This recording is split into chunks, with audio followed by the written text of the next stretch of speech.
यस standard बचत तथा ऋण सहकारी संस्था लिमिटेडको 15औं वार्षिक साधारण सभामा पाल्नुभएका सल्लाहकारज्यूहरू, सञ्चालन समितिका पदाधिकारीहरू, लेखा समितिका संयोजक तथा सदस्यज्यूहरू, अन्य उपसमितिका संयोजक तथा सदस्यज्यूहरू, कर्मचारी वर्ग साथै विशेषतया उपस्थित हाम्रा शेयर सदस्यज्यूहरू, पत्रकारज्यूहरू लगायत सम्पूर्णमा सञ्चालन समितिको तर्फबाट र मेरो व्यक्तिगत तर्फबाट न्यानो सहकारी अभिवादनसहित हार्दिक स्वागत व्यक्त गर्दछु। आज हामी अलि फरक तरिकाबाट साधारण सभा मनाइरहेका छौँ। यस साधारण सभाका लागि चाहिने मुख्य पात्रहरू अर्थात् 1 नम्बरमा सञ्चालन समिति, लेखा समितिका अन्य उपसमितिहरू छ भने 2 नम्बरमा शेयर सदस्य तपाईँहरू र कर्मचारी वर्ग। आजको आवश्यकता भनेको भाषण नभई विधि र पद्धतिमा र सहकारी नियामक निकायबाट दिएको निर्देशक अनुसार काम गर्नु नै हो। यस स्ट्यान्डर्ड सहकारी यसैमा विश्वास राख्दछ। त्यसैले आज 14औं वर्ष पुरा गरी 15औं वर्षमा प्रवेश गरेको सुखद उपलक्ष्यमा म यस संस्थाको तर्फबाट शेयर सदस्यज्यूहरूलाई हृदयदेखि नै आभार व्यक्त गर्दछु। किनभने तपाईँहरू सबैको सहयोग, सहभागिता र सहकार्यबाट नै यस संस्थाका निरन्तर प्रगति पथमा अगाडि बढिरहेको छ। समुदायमा छरिरहेको सानो बचत सङ्कलन गरी शेयर सदस्यहरूको आर्थिक उन्नतिमा मद्दत पुग्ने उद्देश्यका साथ स्थापित यस संस्थाका आर्थिक उन्नतिका लागि तपाईँहरूले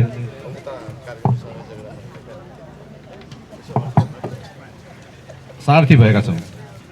तपाईँहरूको साथले गर्दा विश्वव्यापी कोभिड महामारीको बेला होस् या भूकम्पको बेला होस्, अहिले केही सहकारीमा आएको समस्याले होस्, यस्तो बेलामा पनि यस संस्था कुनै पनि आश आउन दिएन र आउन पनि दिइने छैन।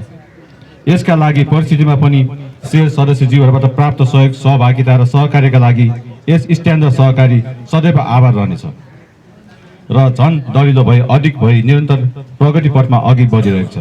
अनि यस संस्थाको नारा बनेको छ, समृद्ध सदस्य र सबल एवं दिगो सहकारी। यसरी नै संस्थालाई दरिलो बनाउन गत वर्ष विनियम संशोधन गरी यसै घुम्नु गाउँपालिकाबाट अनुमोदन भइसकेको छ, जसमा परिवर्तित सहकारी कानुन अनुरूप विनियम परिमार्जन गरेका छौँ।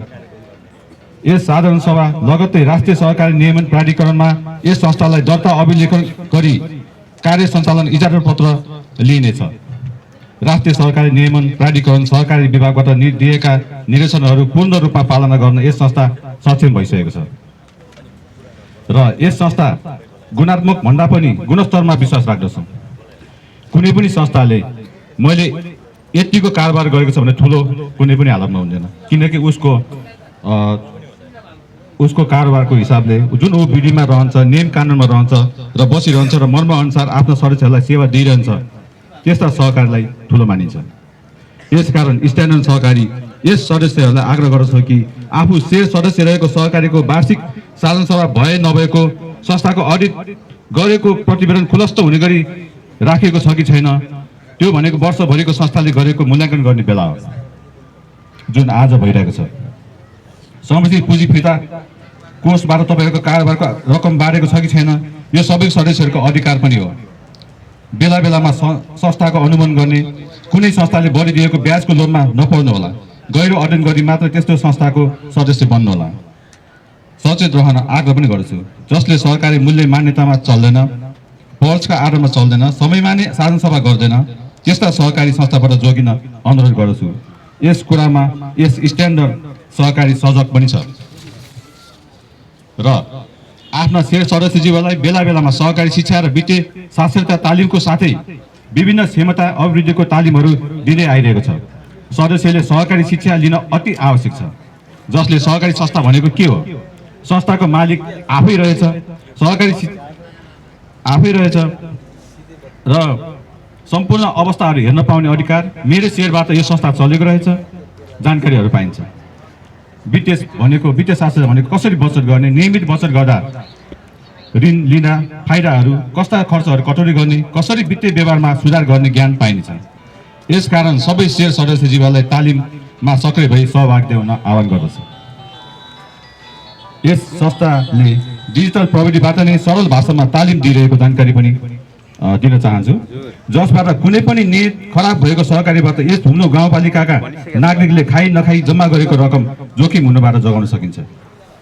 आदरणीय शेर सदस्यज्यूहरू, यस संस्थाको आर्थिक स्थितिबारे जानकारी दिन चाहन्छु। आर्थिक वर्ष 2081-82 को अन्त्यसम्ममा यस संस्थाका कुल सदस्य 379 जना रहेको छ र शेयर रकम रु 1,23,24,300 रुपियाँ रहेको छ। बचत तर्फ रु 7,21,76,732 रुपियाँ 62 पैसा र कर्जा लगानी भएको छ 7,16,06,266 रुपियाँ 05 पैसा रहेको छ। यस वर्ष संस्थाका शेयर सदस्यहरूलाई 7.5% लाभांश र असल बचत कर्ता सदस्य र असल ऋणी सदस्यहरूबाट संरक्षित पुँजी फिर्ता कोषबाट थप रकम वितरण गरिन्छ। त्यो भनेको चाहिँ जुन ऋण नोक्सानीले कोषको व्यवस्थामा यसमा चाहिँ जुन 7.5 छ, यसमा चाहिँ आजको आएको वर्षमा चाहिँ हामीले के गरेको छौँ, ऋण नोक्सानी कोषको व्यवस्थामा यस वर्ष रु 10,19,04,00,000 रुपियाँ छुट्याएको छ। जुन चाहिँ हामीले वार्षिक रूपमा चाहिँ 1-1 लाख रुपियाँ छुट्याउँदै आएकोमा चाहिँ यसपालि चाहिँ हामीले जुन नोक्सानी कोषमा चाहिँ हामीले यसपालि 10,19,000 पैसा चाहिँ छुट्याएको छ। त्यसले गर्दाखेरि यसमा लाभांश चाहिँ अलिकति घटेको देखिन्छ, तर हिसाबमा त एउटै नै हो, हाम्रै हो होइन, हरेक कुरामा कोषमा बस्दाखेरि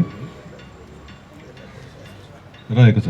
र जुन रकम पनि संस्थाले आर्जन गरेको नाफा रकम नै हो। यसै गरी कारोबारका आधारमा संरक्षित पुँजी फिर्ता कोषबाट थप रकम पाउनु तपाईँको अधिकार पनि हो।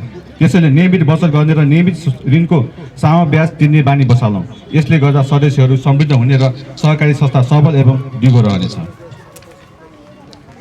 यस संस्थाले कानुनी हिसाबले बलियो बनाउन गत वर्ष नै कानुनी सल्लाहकार नियुक्त गरिसकेको छ।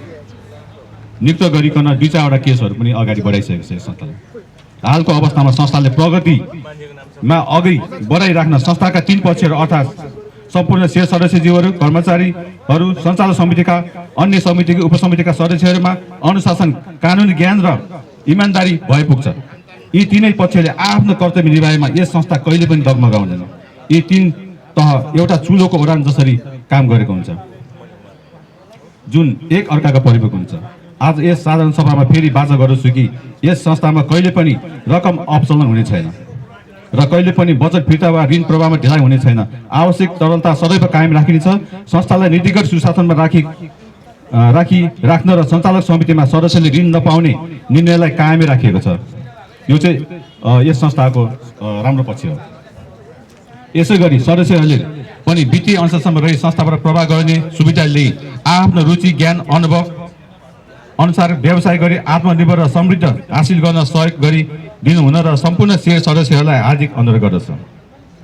शेयर सदस्यहरूलाई थप प्रभावकारी एवं कुशलतापूर्वक सेवा प्रदान गर्न यस संस्थाका समिति, उपसमिति र कर्मचारीहरूको क्षमता अभिवृद्धि कार्यक्रमहरू सञ्चालन गर्दै आइरहेको छ।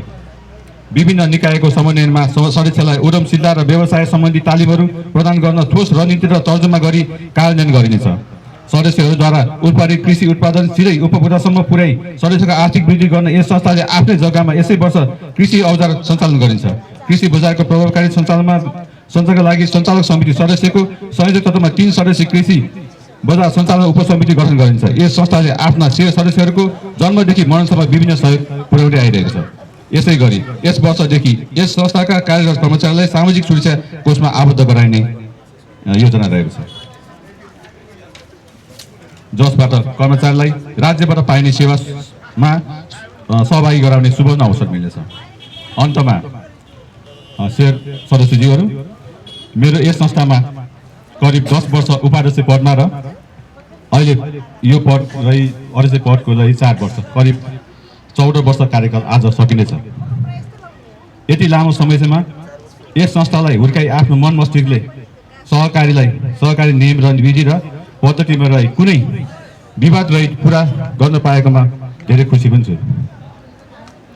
संस्थालाई व्यवस्थित र मर्यादित रूपमा सञ्चालन गर्न सहयोग गर्नुहुने तपाईँ शेयर सदस्यज्यूहरू, सञ्चालक समितिका साथीहरू, लेखा समितिका संयोजक तथा सदस्यज्यूहरू, अन्य उपसमितिका सदस्यज्यूहरू, कर्मचारी वर्ग, सहकारी विभाग, भुम्लो गाउँपालिकाका कार्यालय, काभ्रे बचत तथा ऋण सहकारी सङ्घ, जिल्ला सहकारी सङ्घ काभ्रे, राष्ट्रिय सहकारी बैंक लिमिटेड, नेप्सकुन राष्ट्रिय सहकारी महासङ्घ र आदरणीय सहकारी कर्मी प्रति हार्दिक आभार प्रकट गर्दछु। हाम्रो निमन्त्रणामा स्वीकार गरी पाल्नु भएर यस संस्थाको 15औं वार्षिक साधारण सभा सफल बनाइदिनु भएकोमा हार्दिक धन्यवाद व्यक्त गर्दछु। साथै यस संस्थाको विभिन्न तह र तबकामा रही संस्थाको उन्नति र प्रगतिमा योगदान गर्नुहुने सहकर्मी साथीहरू, सदैव संस्था र शेर सदस्यहरूको सेवाका लागि अटक मेहनत र योगदानका तल्लीन रहने कर्मचारी वर्ग र आम शेर सदस्यमा हृदयदेखि नै धन्यवाद दिँदै मेरा शब्द यही अन्त गर्छु। जय सहकारी, धन्यवाद।